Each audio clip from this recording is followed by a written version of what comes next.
every creation. তার সমস্ত সৃষ্টির উপরে তার অধিকার এবং তার ক্ষমতা রয়েছে। He stopped from through his word only. সে ভয়ঙ্কর ঝড়কে তিনি তার শক্তিশালী বাক্য দ্বারা তিনি থামিয়েছিলেন।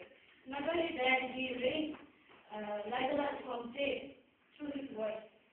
শুধুমাত্র তাই নয়, তিনি আমরা জানি সেই মৃত লাশাকেও তিনি সেই মৃত্যু থেকে জীবন দিয়েছিলেন।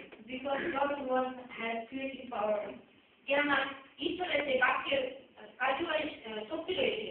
His word has potential power. তার সেই বাক্যের তার বাক্য হচ্ছে সেই রক্ষাকারী শক্তি। It is hidden high. এটা হৃদয়কে যুগ্ম করে। So friends, we also need to have the God's word enough in us. সেই জন্য বন্ধুগণ, ঈশ্বরের বাক্য অবশ্যই যথেষ্ট পরিমাণে আমাদের হৃদয়ের মধ্যে রাখা প্রয়োজন। When we see the gospel of